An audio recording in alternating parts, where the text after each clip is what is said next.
Boston Common was filled with over 175,000 people on Saturday who came to participate in the Boston Women's March for America. And many South Shore residents were in attendance. Some remembered their grandmothers. She was an immigrant. She had 5 kids, married, husband started a business, and Bostonians remember the Windsor Button Shop.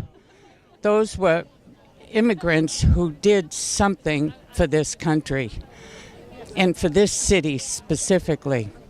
And as a woman who will be 80 on her next birthday, who climbed the ladder with all the men, I know what it was like to be the only woman on boards and to be the first woman chair of one organization or another. And so there's so much that we still have left to fight for.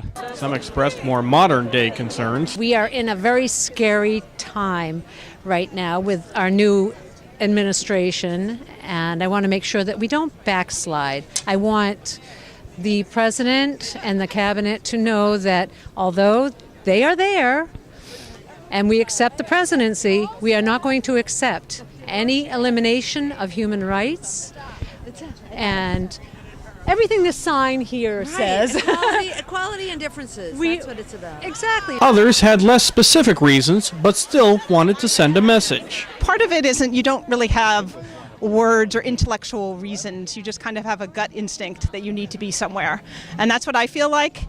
I feel like it's good for our President Trump, to know that women are an important force that needs to be recognized and needs to be appreciated, and that we kind of are like water. You know, we just can flow gently, or we can be a torrent, or we can fall like snowflakes and shut down Washington. The event began with some live entertainment before the crowd heard from some big names in Bay State politics. Make sure that we fight harder, we fight tougher, and we fight more passionately than ever, not just for the people whom Donald Trump supports, but for all of America.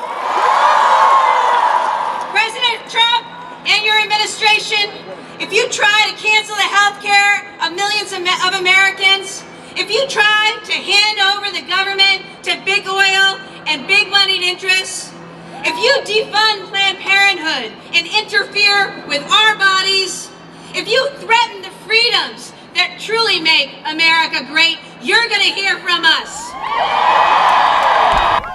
Then they took to the streets for a 1.5-mile-long march demonstrating for their cause, in numbers far greater than organizers had expected.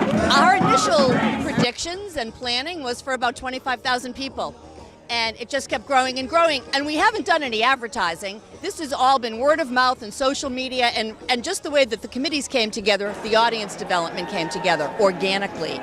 Well, the crowds are now heading back to the Boston Common, where they will meet and network, with organizers hoping that today's day of action will lead to further political involvement.